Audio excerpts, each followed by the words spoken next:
All right, here goes.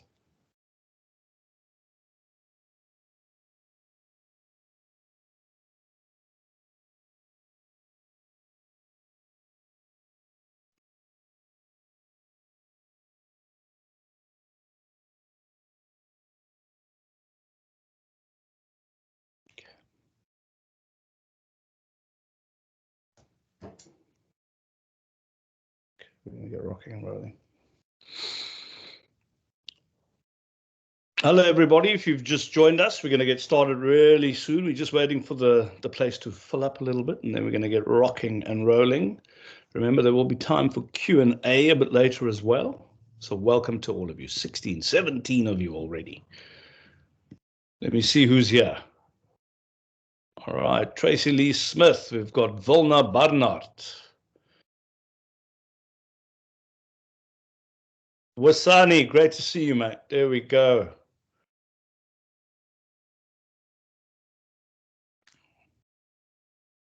Finn Plots.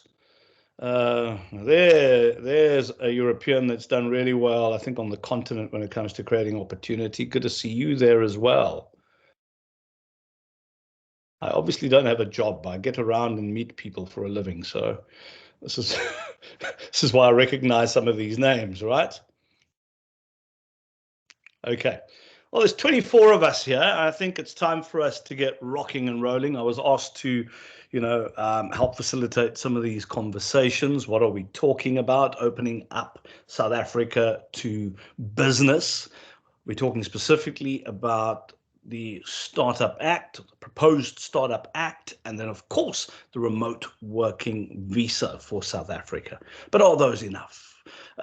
This is the discussion that we're actually going to dive into right now. And of course, I'm going to introduce you to the panel. As a matter of fact, I'm one of those lazy people. I'll get the panel to introduce themselves, right? But of course, the Startup Act movement. Kingsley will tell us more about the Startup Act movement. And then UK, South Africa Tech Hub. They do amazing work. And you can see Melissa there. Melissa will be giving you an introduction to the UK, South Africa Tech Hub. So, Kingsley, without any further ado, sir, I'm going to hand straight over to you. What's this Startup Act movement thingamabobby? Tell us more about that.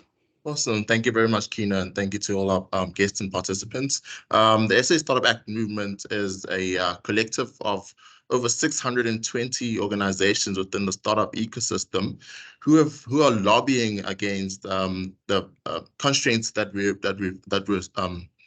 suffering in terms of policy, in terms of the policy regulations. So we were formed in 2020, and our role is to change policy within the ecosystem, predominantly focused on advocating for startup remote working visa, startup and remote working visa, as well as a tax breaks and incentives for early stage investments for venture capital companies.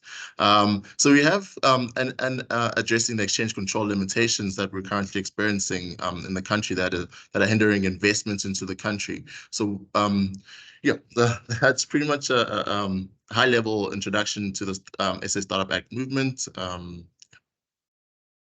Now, I just want to hop in there, right? So you've given us that high level, and I shouldn't be asking questions here, but this is not business as usual. What are you focusing on as the Startup Act movement? Is this all about high growth tech startups? What exactly and who exactly are we trying to facilitate for? Yeah, I think we need that context.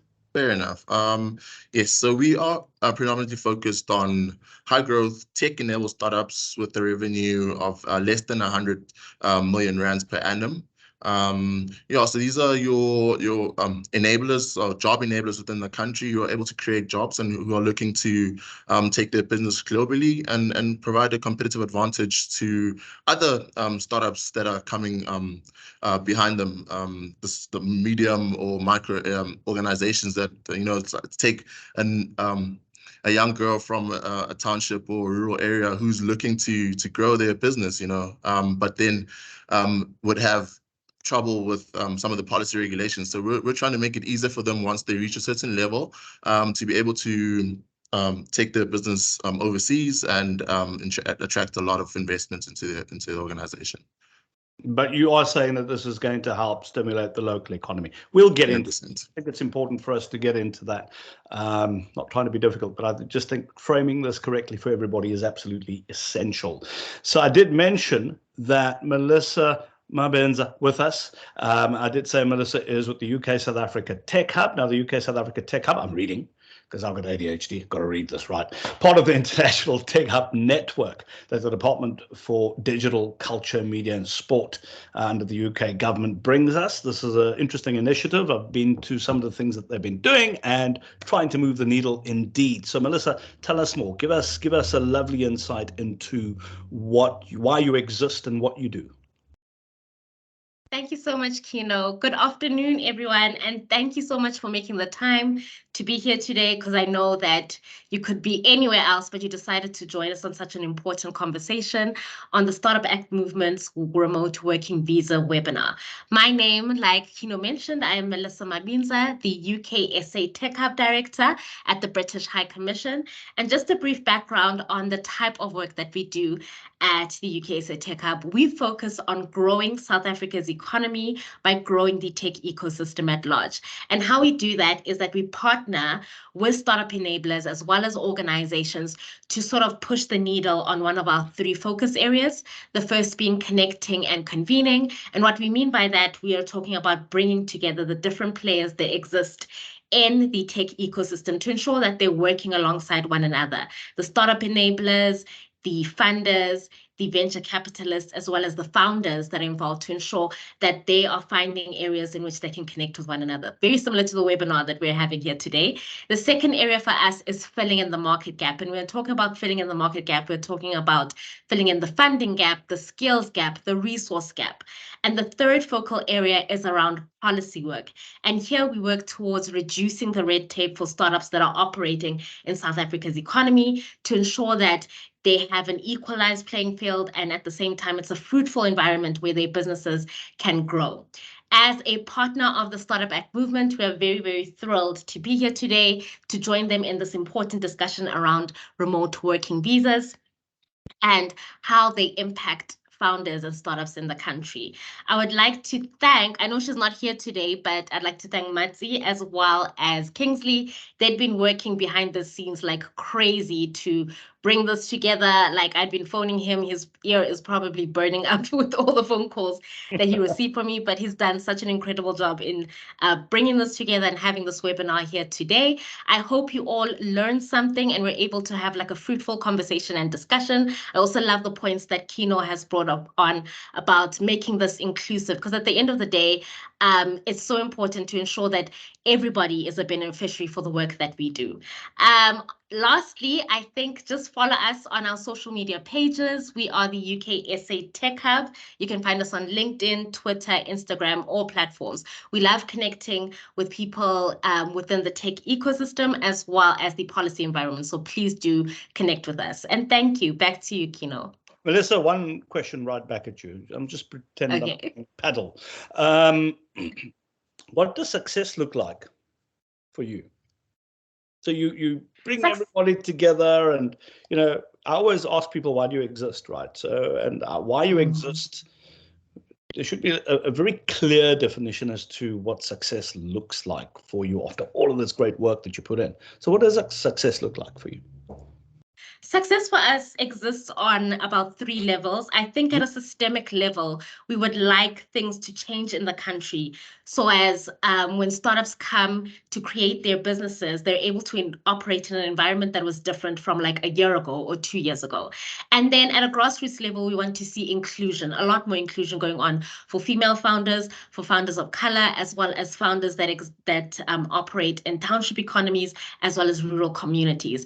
And then lastly, at an individual level, I think just seeing that one founder be able to access funding, seeing that one founder be able to access information for their businesses, it's a game changer that changes as a whole their journey. So success is that for us as the UK SA Tech Hub. Amazing. Thank you very much for that, Melissa. wonderful hearing about the work that you're doing. And I'd get into a lot of trouble with Rob Dower if I didn't mention the Allan and Gill Gray Philanthropy, of course, SA, one of our partners here.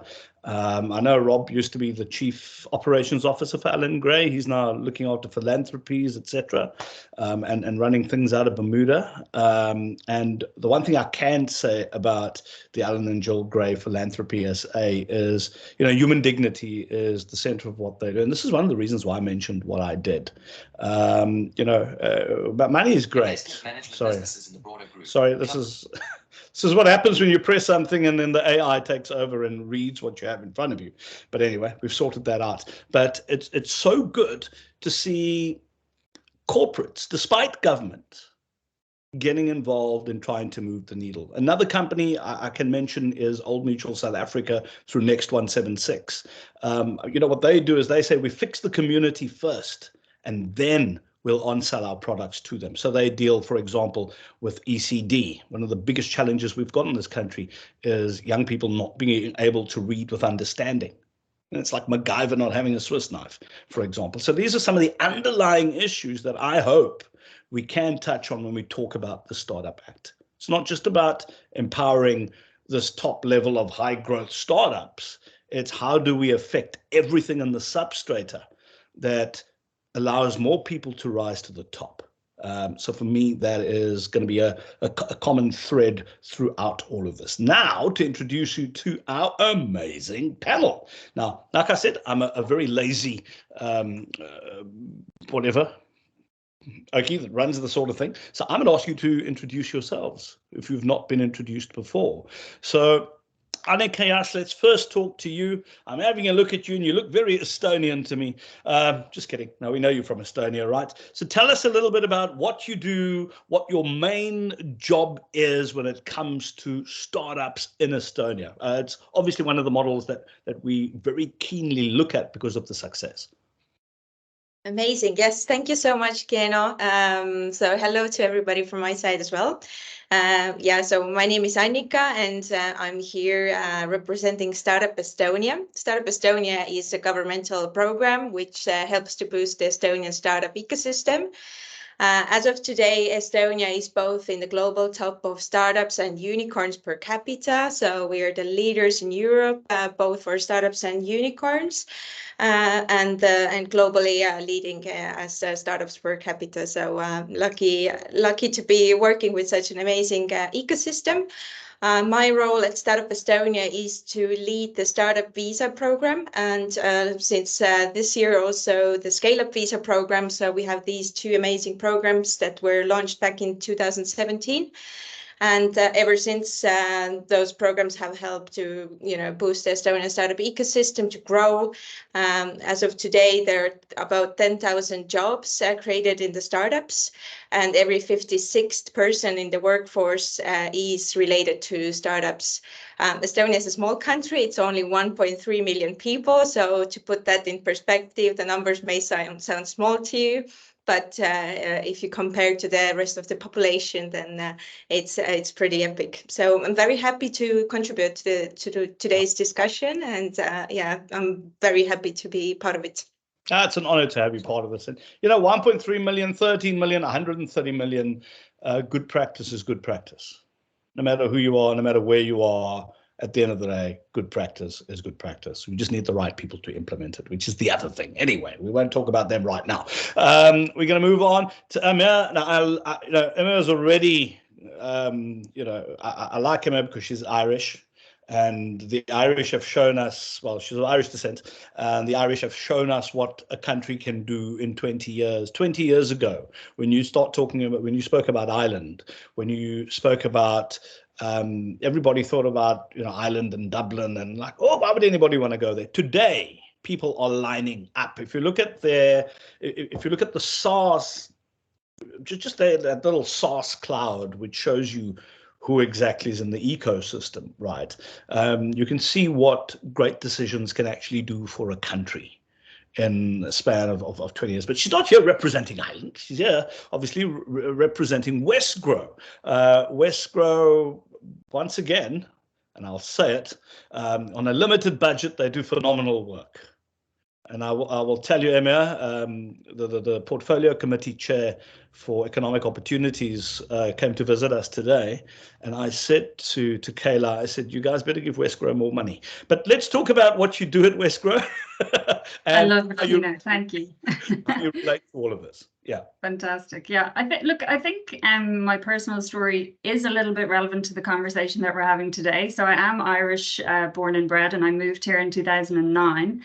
And I got permanent residency in, I think, 2018. So it was a long road, and a lot of the kind of visa challenges that we may speak about later are things that I lived through and have the scars to show for it. So I do think the personal story is a bit relevant. I also served previously on the committee of Business Ireland South Africa, an organisation that Kieno knows well. And I've also represented the British Chamber of Business for a number of years here in Cape Town. And so talking to investors about visa challenges, talking to companies about trying to bring in talent, and working through the visa implications of that really has been kind of bread and butter, in the work that I've been doing for a number of years now, and not least now with Westgrow. So for anyone that doesn't know, Westgrow is the official trade, investment and tourism promotion agency for Cape Town and the Western Cape, so for the whole province. And I head up the technology portfolio within the investment promotion team at Westgrow. So we're out there promoting the province, and our programs cover a number of different areas. So to give you an example that's kind of reasonably high profile, or I think has an impact across the whole spectrum of our activity, is our Air Access program, where we look to increase the number of direct flights in and out of Cape Town International Airport, which we've had great success with, and we're up to, I think, 199 international flights in and out of the airport per week, and depending on the season, and we're looking at more routes coming online as we move into the summer season this year. So it's very exciting, and obviously that helps us across tourism and investment and exporting, in the sense that a lot of our exports are going out as belly cargo in those planes. But I'm sure we'll talk more a bit later about some of our activities. Thanks, Kieno. Absolutely. Thank you very much for that, man. I can't wait for you guys to get the Dublin Cape Town flight over the Me too. Amen to that. Michael Weiss. Now, this man, when I first met him, I thought, who's this well-heeled gentleman walking around here? Honestly, when I met you for the first time, you're like the last dude I thought, and this is my own fault, would be walking around in townships trying to figure out what micro entities do. And I've known you for quite some time now. And this man is a man I've got the biggest amount of respect for, because his heart's not only in the right place, he bloody does stuff. He gets things done. He doesn't talk about it all the time. He just does it. So you are the co-founder of Counder. Just tell us a little bit about you, your story, and why this is of interest to you, Michael. Sure. First and foremost, thank you for these kind words. You always make me blush when you talk about me with so much generosity. Well, first and foremost, very happy to be on the call today. Shout out to Matsi Modise for the invitation and for being such a driving force with you guys and the Startup Act. I look forward to today's discussion. And Kieno, as I said, I love doing things. I really, I think what I will be representing on the call here today is the kind of lens from a startup founder as well as the investors viewpoint on the country, on the startup ecosystem, being originally from Germany, but having spent quite a bit of time over the last 5 years here in South Africa, and a little bit of a sneak peek into other African countries and the business ecosystems. And so it's been an absolute jungle to navigate when it comes to visas, tax regulations, and since day one, I'm a co-founder of Xeon back then, Finn, who you also said hello to, Kieno. I think he was also been engaged in the Startup Act before. We've been talking about it so much. Why is it so difficult for internationals like to do business in South Africa, to even access the country doing business. It is such an own goal that you score by leaving off like massive opportunity off the table, and I'm really looking forward to discussing this from the lens of having built things between the continents, doing a lot of stuff here in South Africa, but also in Europe, and constantly comparing both ecosystems, how they could, benefit from each other, but also like where are the downfalls of one ecosystem in comparison to the other, but also what can change and where there's hope and where there's a lot of potential. So looking forward to unpacking this with you guys today. Yeah, I mean, a lot of people do make the December. I think they're more Germans in Cape Town than Cape Townians. And Michael, you showed me an article which I could not read. My German sort of falls apart after Wie geht's dir mein Schnuckel. I don't know any more than that. But it was a wonderful article written by Business Insider around the German ecosystem. Just a quick one, right? Without belaboring the point. Just give us the crux of what that article actually said. I think it's very relevant. So funny enough, the one thing is, of course, I mean, it's no mystery that Cape Town summers are absolutely amazing, and the winters in Germany are horrible. And maybe a little bit accelerated through COVID. People from the Berlin or German startup ecosystem in general choose Cape Town as a perfect spot for 2-3 months of the year to come and spend time here whilst working, from here. I can tell you nobody's actually working, and this is another thing about what I would like to learn more about the remote work visa. Because obviously all of them are, or most of them are part of a German entity, and then just like choose the time with the opportunities we have here to be here. But what is interesting then, Kieno, is and I see this more and more, the exposure, and I'm not talking a holiday exposure of like 2-3 weeks, but a 2-3 months exposure to a local ecosystem where you, from time to time, even though the Germans really like their own tech and VC models, we try to break that open a bit. But if they meet people in South Africa, South African entrepreneurs, then a lot of conversation starts to happen. And then a lot of questions come like, hey, I would like to do more here. This seems like a fruitful ecosystem. What can I do? And then most of these conversations and potential that goes with it actually fades out because, oh yeah, regulation, maybe let me actually not look into it. It's maybe too complicated. I come back next year again for 3 months. And I think this is why it's so important to create like a clear overview on what are the regulations, what are the opportunities, because what we see is we create a lot of excitement. And we must be careful to not speaking just about Cape Town as a bubble. Yes, we are based here, but also in general, I think, how can we leverage that excitement for foreigners, especially entrepreneurs and investors who not only spend vacations, but more time here, that excitement about the local ecosystem, about the startups, about the investment opportunities, how can we harvest or like grow that first, to become into something than just like a holiday romance? And they're not here working, right? Of course not. Of course not. Of course they're not.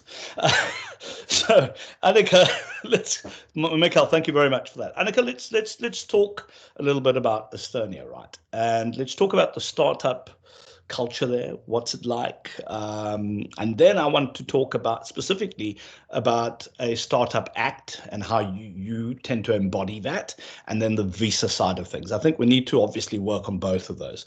And I'm not going to have prolonged discussions going through each one. I think it's important just to touch on each one of those. We'll get into the meat of the discussion moving forward. So let's talk about that ecosystem. Let's talk about, is there an act governing it? And what does the visa regime look like around that in Estonia? Yeah, absolutely. So, I think Estonia has done very well in terms of how clear things are in general. So in Estonia, we have an Aliens Act, which sounds badly, but regulates all regulations with foreigners who want to enter to Estonia. And there, Estonia has very clearly set up the definition of a startup. So it's regulated in law. A startup in Estonia is a company that is based in technology, is innovative, scalable, with a fast global growth potential.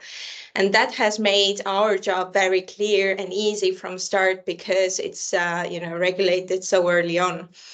So the ecosystem, as I said, is one of the best in the world. Yeah. And I guess what's different from Estonia to, US or many other countries is that instead of competing with each other, they compete with the global startups. So the ecosystem is very collaborative, and it's very easy to learn from other startups. So, some of the founders or early employees at Skype and Playtech, for example, which are both Estonian startups, that their employees later founded Wise and Bolt, for example, which are also Estonian startups. So the knowledge has been really passed on. There's a lot of support available. So Estonian startup ecosystem has approximately 150 organizations whose sole idea is to help startups to bloom. So anything from accelerators to incubators to co-working spaces. And then I guess the ease of doing business enters here as well. So, in Estonia, 99% of the state services are online. So there's literally nothing you can't do online. I think maybe just getting married still, you have to go actually in person, but the rest can be done online. They recently made it possible to even divorce. So, it's great. Everything can be done online. And that helps definitely for startups. So, opening a business takes 15 minutes. It was recently just a new world record that was done. So yeah, I think all of that helps, but the main thing about the ecosystem is really the collaborativeness. So that's something that helps massively the startups, and that's what the ecosystem says themselves about it. Then going towards the visa program. So like I said, the startup visa program was launched in 2017.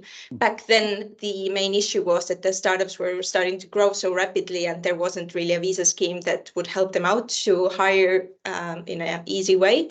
Estonia still had a quota back then as well. So, that was filled usually on 1st or 2nd of January. And after that, it was literally impossible to hire the talent. So the visa scheme itself was created within 11 months. And what's special about it is that there is a special startup committee. So true experts from the ecosystems themselves that evaluate those startup ideas. So a startup that is based on technology that meets the definition basically simply has to submit the application. Filling it takes maybe half an hour. It's on Startup Estonia's website. And after that, the special committee from true experts like heads of VC funds, accelerator programs evaluate those business ideas within 10 days. They get the response, and after that, they can simply move on towards applying either a long-term visa or a temporary residency permit, which is valid for 5 years. So the process has been made as simple as possible in a nutshell. So I remember sitting at a coffee table with you explaining the stuff to me, and then you said, hold on, I can have a visa, but I don't have to be in the country. Is that right? Yeah, so there definitely there are multiple ways. So one way to access all of those state services that I just mentioned is actually through e-residency. So Estonia has multiple schemes as such. So e-residency is basically like a virtual residency. So the person would never have to actually go to Estonia, but simply apply for this digital residency. It doesn't give any right to actually physically go to Estonia, but it gives the right to use all of the Estonian state services. So that's one angle to do it. Companies can just use it for opening a company in Estonia because it's easy, it's cheap, and there's very low bureaucracy related to it. Then startup visa, as I mentioned, is something much more physical. It's meant for startups who want to physically access the European market, and it's meant for startups to hire talent from outside of the European Union. So two different things. Then we have in the bunch also digital nomad visa, which is like, something in between those two, but maybe let's not get into that. Yeah, I mean, you guys are wise. It's always, get married, it's good to be face-to-face. Getting the divorce done digitally, well, it makes a lot of sense. Anyway, so, you mentioned at Westgrow, facilitating investment into the Western Cape and South Africa by default, unlocking some of the challenges such as access routes, making it easier to, fly from, let's say, the UK to here, etc. I mean, you guys have worked really hard on that. You've been swimming upstream, and you don't have the biggest team in the world, right? So when we talk about the Startup Act, and then we talk about a startup visas and visas for remote workers. Let's get into the meat of it, right? From your perspective, what needs to be done in order for us to grow this economy from those various perspectives? And we can just unpack it in more detail from your experience. Sure. Well, I think we've got so many things going for us in terms of being an attractive place for people to invest, for companies to set up and grow. So, things that we all know, like everybody wants to work with South Africans. Okay, we've got people that are empathetic, that integrate well into teams, that speak English. We've got the time zone. We've got familiarity with multiple cultures. We've got a thriving tourism sector. That means, I think, particularly here in the Western Cape, we've got a bunch of people that are used to interacting with international clients, international stakeholders. We've got, I've got to mention the natural beauty, the weather. These things are genuinely really important in terms of being factors that create a place where people want to live and do business. And I guess people have, in some ways, more choice than ever before, right? With international travel, with broadband penetration, with all of those things, the options for a place to set up your tech business, I guess, in particular, in my line of work, have never been greater. So we do have a lot of those ingredients in place, Kieno, and that make for a very attractive place. And we do have some areas of development, right? Areas that we can work on. So when Annika speaks of, decisions being made in 10 days, or, processes being made as simple as possible, these are things that we need to be very cognizant of. These are things that we need to pay attention to and understand that these are the things that make a difference in terms of the decisions that people will make about where they invest their money and where they choose to set up these high growth startups in particular. As one pretty significant tech investor in the Western Cape said to me before, speed matters. And it's so applicable in lots of different areas, but we're talking about visas here today, and I think it matters enormously in terms of visas to have realistic timelines communicated, and that people have predictability, but also simplicity and transparency. And those are the kind of ingredients of a visa regime that I think we are moving towards, but we've got to keep the pressure up to get there, and keep understanding, I suppose, the final destination and the economic impact that it'll have on the country, and paying attention to what's being done in places like Estonia is important, but then also Westgrow, I think Kieno has a role to play in terms of gathering data about what we're hearing from the investors that we're dealing with, the challenges that they're coming up against, and sharing that back to our government partners, be that in Western Cape government, and then kind of through our one-stop shop that we run on behalf of Invest SA, which is the National Investment Promotion Agency. So through that agency, we also have the opportunity for a feedback loop into national government. So yeah, there's various things that we're getting right, but I think the visa regime is a lever that we're not using to the max at the moment. Well,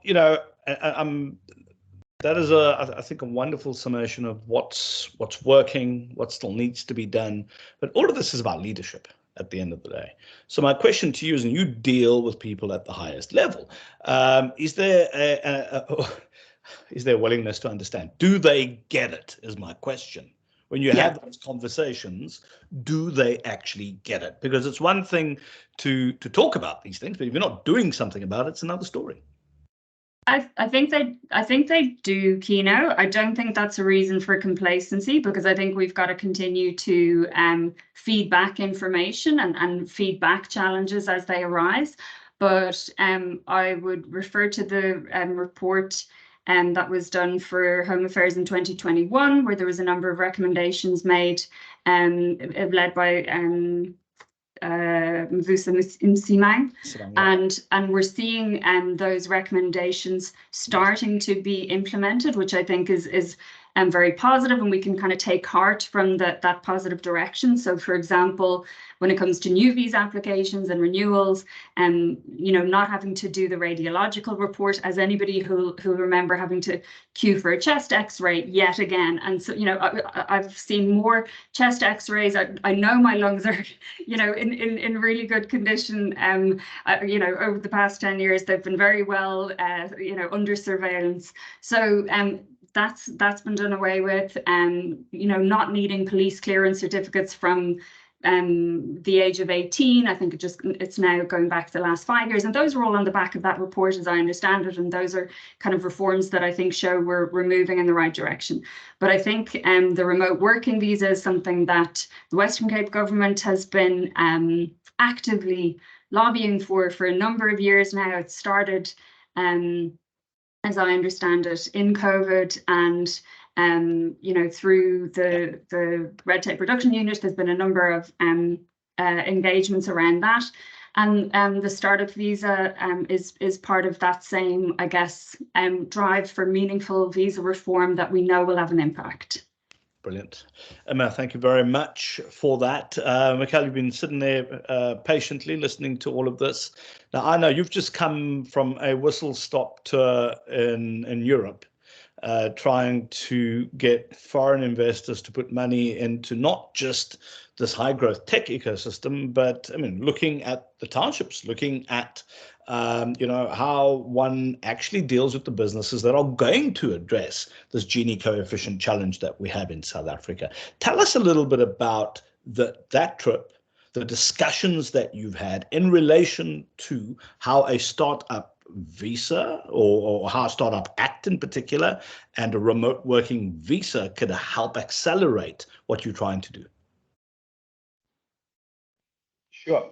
So I think first and foremost to split these two aspects from another, I'd like to talk about the informal sector also as part of the startup and like emerging industries in South Africa, and then B about Europe in general. And what interestingly enough, what both have in common, if I look at how the conversation between Europe and Africa is going, as well as the conversation, and you mentioned it in your interest statement earlier, Kieno, about the potential of the informal sector and how eye-opening it is for some people who go there for the first times, what they see on the ground. And we spent 2 months now back to back touring Europe together with Launch Africa Ventures, probably familiar to most of you guys here, the most active seed fund on the African continent. We did a full-on tour in Europe to showcase the potential of the African tech investment ecosystem to family offices, to private investors, to other VCs from the European and Germany was the main focus of the tour. I think about 80% of the events and gatherings we did were in Germany. And what is interesting is people are like, oh, I wasn't even aware of that. Oh, that's interesting. Tell me more. What? These potential in Africa? And even though I know that there is a big stigma stereotype gap, still it was very interesting to see how more and more, and I think every year or always when I'm back and forth, I see every time I travel, the interest in Africa is increasing, which is an incredible thing. But now then it starts, okay, with the practicality. And I think this is then, when people have a serious interest, then it comes into implementation. And then they look into, okay, how do I actually move money over, right? And that is where it becomes then challenging. Okay, exchange controls, how does this Africa do that? A friend of mine, they just, also from an investment perspective, they just bought a property. Like, it was an absolute mission, like, to even get the money into the country. That's where it starts. And I think those kind of things, then that's not even talking about visa, but like more business side. And then visa-wise, I would actually also like to talk about the informal sector. As you know, there are a lot of people in South Africa who are not from South Africa. However, who, you know, and that is what my biggest surprise in the townships in general was when even though I lived in South America in a township for a year more than 10 years ago, so I am familiar with the space, and I was always fascinated by it and like believe in the potential of the hustle, etc. But it really blows your mind. I think the most active hustling people, both from an entrepreneurship and the hustle mentality I've seen in the informal sector here in our South African townships. And those are both local entrepreneurs, but also international entrepreneurs who I think, of course, don't have visas. Everything is like operated just by it. It means that it has to. But there's also another incredible opportunity. These people are more than happy to, if they understand, how do I open up a bank account? Okay, what is tax? What do I need to do? What benefits do I have? So also that potential of millions of people in South Africa who could also contribute to the as taxpayers through their businesses, as employers and stuff. There's absolutely very, very little support for these people. And then just in general, to sum it up again, and that starts also with visas and the ease of doing business as a foreigner in a country. And yet where I get like that, it's a highly complex, you know, scenario that you're dealing with in terms of like visa regulations, taxations, all of that. It's like it's not every country has solved it as efficiency as Estonia. I mean, Germany itself, like when people who want to move to Germany, it's a big administrative hassle, and but at least it's a bit more transparent. But the paperwork will probably tenfold as what it is in South Africa. In any case, you know what you're dealing with and what you can obtain in South Africa. And I think Emir, you mentioned that as well. Transparency is really lacking, and like it's just like.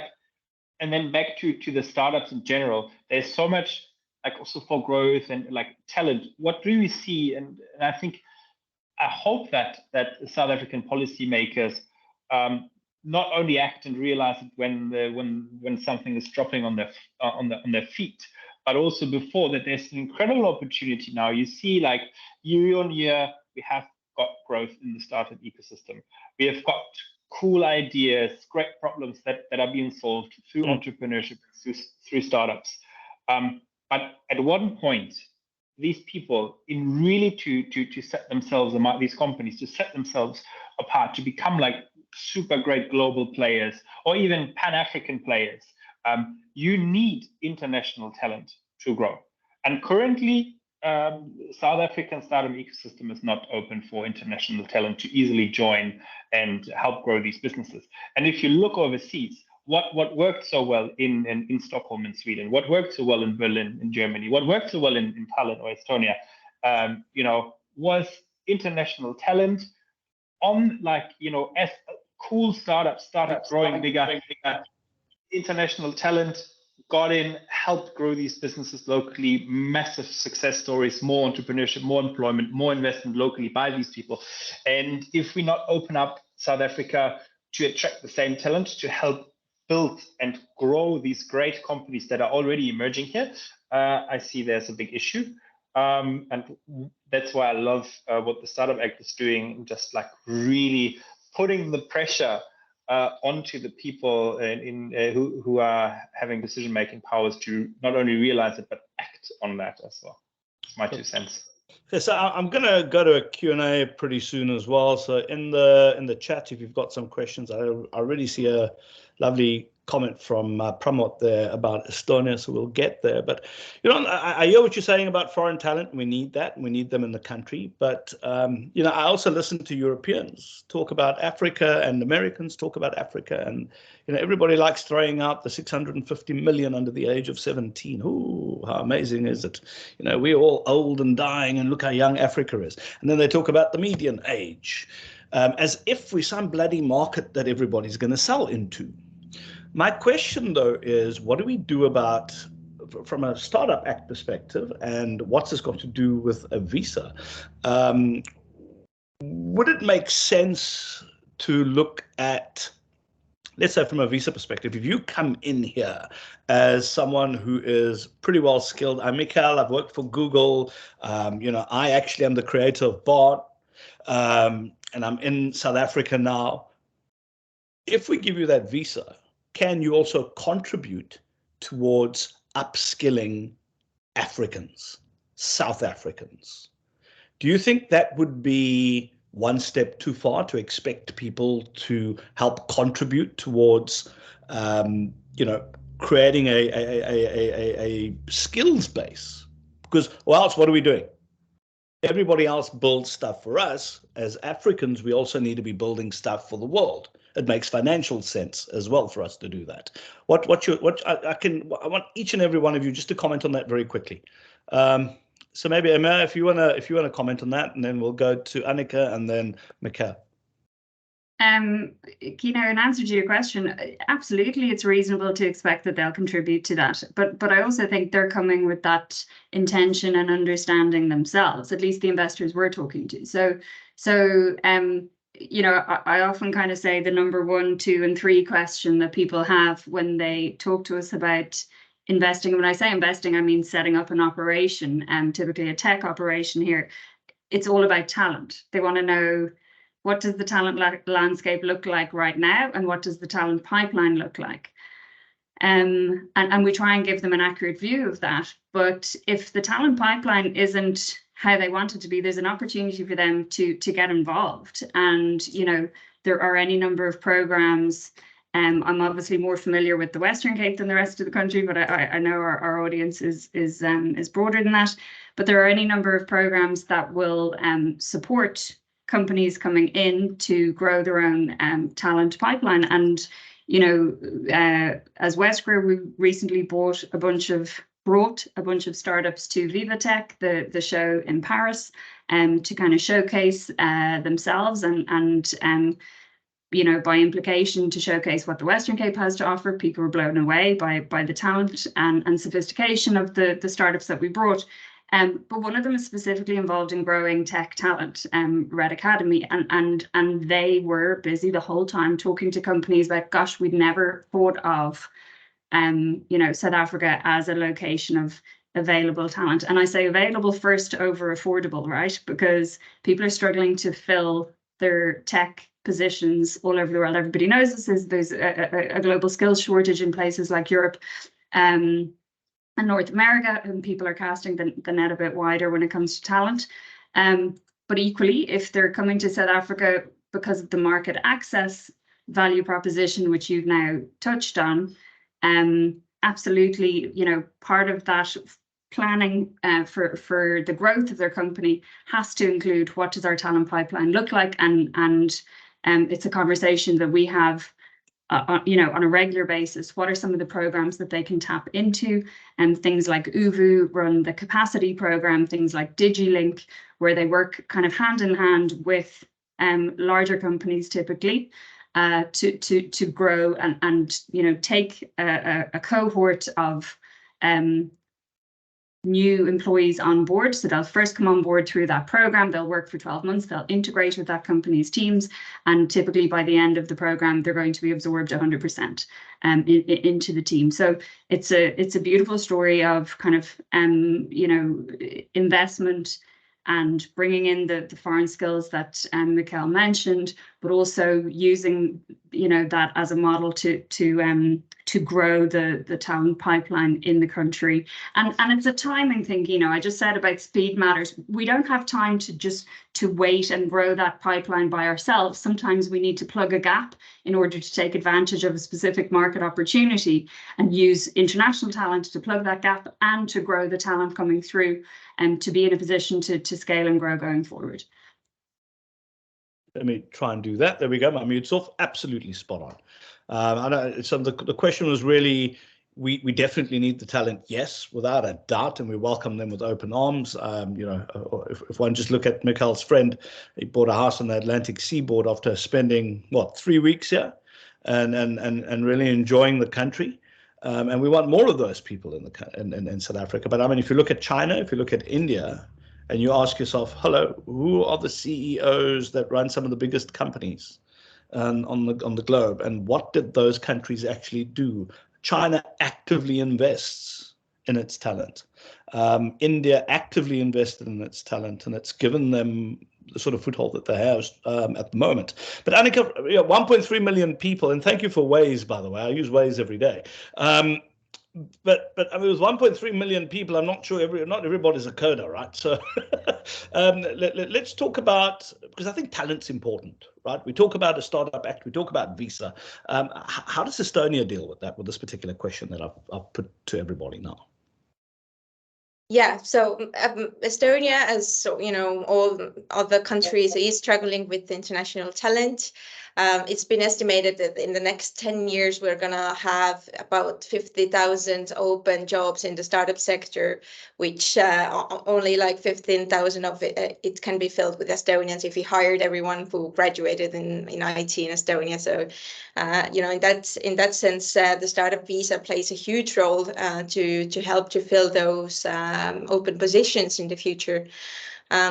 And quite recently, like, Estonia has understood that the collaboration between universities and startups has to be better.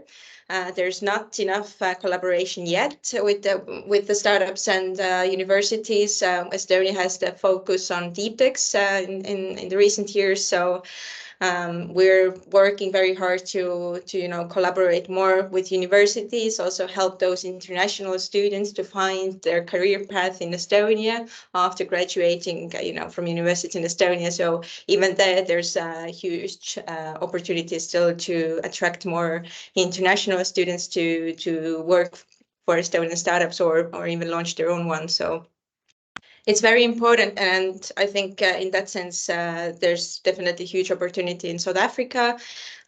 You know, you have a lot of very talented people there. I've been twice to Cape Town, so I saw that firsthand how talented your people are. So definitely a great place to both, you know, for internationals to try and work there. There's even lots of Estonian startups who have been started to look towards Africa and South Africa.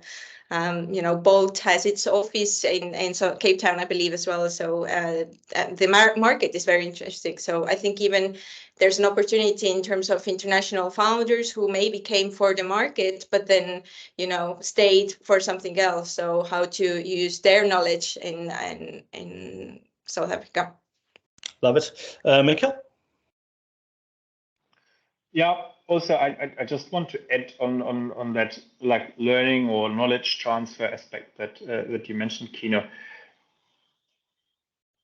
I mean, we are in 2023. Does anyone from you guys know when the last kind of business visa regulations as they are applied now were established? Because I don't know. Maybe some of the Startup Act guys know. But I would assume it's at least 10, 15, if not 20 years old. Let that be my guess that 20 years ago, the visa procedures were quite similar as they were today. So the context that I want to give is then twofold. First, 20 years ago, there was no iPhone. 20 years ago, business was not done on the computers the way it's done today. We are living in a complete different world already, where I believe also there will be so much more interconnectivity and exchange of in business on a day-to-day basis between Africans and the rest of the world, also between South Africans and the rest of the world.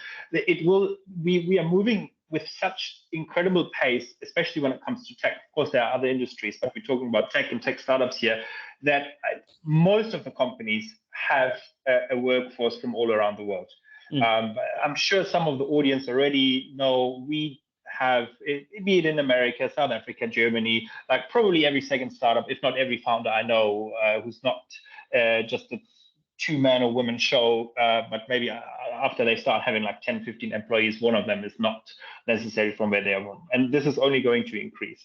And also based on the learnings over the last years and just in general, I see there's so much importance and potential in creating these physical and general connection between Africans and the rest of the world. We saw it with Zeon having 50% of the team here in South Africa and 50% in Germany. And it was an incredible knowledge transfer both ways, be it from senior dev in Germany to junior dev in South Africa, but also being it from operations and navigating the environment. People in Germany, the headquarters, they have absolutely no flipping idea how to navigate business on the day-to-day basis in Africa while it's rolling out the operations. So I think, and this in the future, especially in tech, we'll see more and more. You need these diverse teams.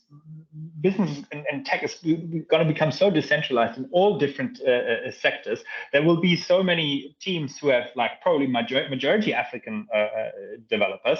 And what is important is to set always, and this is what I saw again, like the last 2 months on the road, just meeting people, and you and me, I mentioned also from Viva Tech, where it's like when you create these meeting points and people are like, oh my God, I didn't know that. And I think I want to see that with people here in South Africa, experiencing that, not just for a holiday, but over time. Oh my God, this is how business is done. And that stimulates ideas again. And I'm always talking from an international business context. And I think us as Europeans, we've got so much to learn from Africans and vice versa. And we'll only like really learn from each other if we spend time together in each other's countries.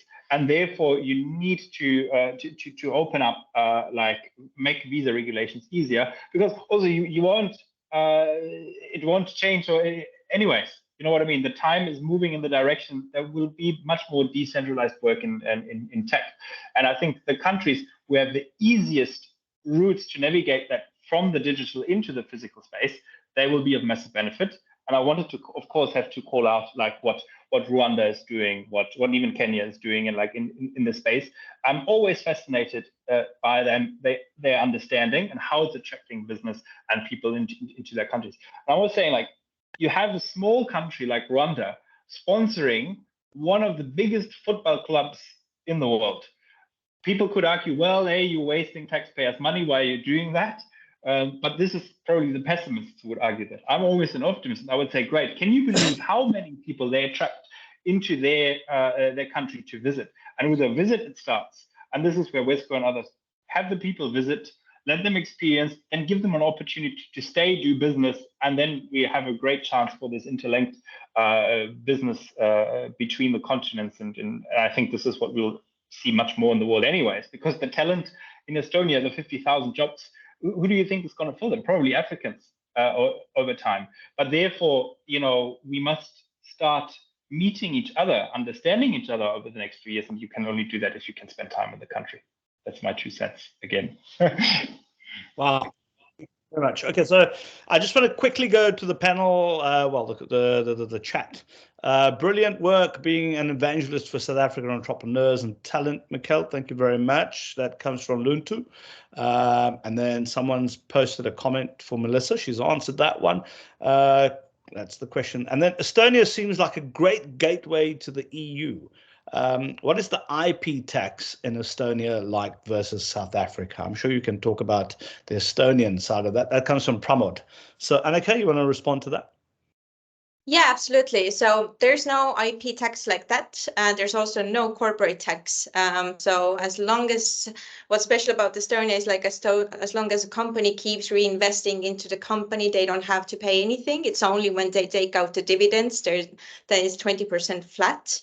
But that being said, there's no tax agreement between South Africa and Estonia just yet. So that might cause some issues, but Estonia never double taxes. So if someone is already being taxed in South Africa, then if they had a company in Estonia, then they wouldn't be taxed the second time. But yeah, so no IP tax. Okay, brilliant. Another comment here from KK Diaz. So good to see you, my brother. Met Annika and Mats at SA Innovation Summit some time ago. Great concept, well built out. My comment is that South Africa is policy rich, but implementation poor. Truer word or sentence or phrase has never ever been spoken. What can we learn from countries like Estonia in terms of attitude, urgency? I mean, we've spoken about all of this, right? Other than praying for new leadership. You know, what does one actually do? You can have all the policy and great intent in the world, but if your leadership is lacking, then that urgency, Amir, that you're talking about is close to non-existent. So I'm going to ask everybody to wrap. By the way, we did have a conversation with Home Affairs, the DDG that was speaking to the presidency. And we know that one of the proposals on the table is that corporates now vet their very own people coming in, and then has to take responsibility for that vetting. We know that's one of it. And then from a startup perspective, they were in the dark about that. But Alison from Endeavour made a very good suggestion. She said, well, why don't you get people who run the ecosystems to also do what the corporates would then do for the people that they're trying to bring into the country? So bearing that in mind, just some closing words from each and every one of you. Let's start with you, Emma, and then Mikkel, and then Annika. Thanks, Kieno. Look, I think we've got a phenomenal amount to offer. I think maybe one specific group that we haven't spoken about in detail is startups from elsewhere on the continent. So yes. African startups that perhaps have recently raised investment and are looking to expand their teams. South Africa should be, I think, naturally on their list to consider. Of course, I'm going to say Cape Town and the Western Cape should be number one on the list, being as we have the highest concentration of software developers. But you know, visas will get in the way of us kind of holding that rightful go-to position, or what I think could be our rightful go-to position for those kind of startups. And those are the kind of companies we want to attract, right? That are going to invest in growing talent here, and that are going to use South Africa as a jumping off point to scale into the rest of our region. And, you know, I think that's an opportunity, one of a number of opportunities that we will miss if we don't get the visa regime piece right. I think there's really positive signs. I understand, you know, from our red tape production unit here in the Western Cape, that there's engagement taking place with the Department of Home Affairs, and that there is you know, a draft document in the works that will ultimately come to light for public participation around this new visa category for remote workers. I think the startup visa hopefully will be the next development. And yeah, I think if we can continue, as I think a couple of people mentioned, we can call it keeping the pressure on, we can call it keeping that feedback loop very active about what potential investment is being perhaps missed, and what could be captured if we get this piece of the puzzle right. And then I think we'll move in the right direction. I mean, thank you for your time. I mean, we needed 2 hours for this conversation, by the way.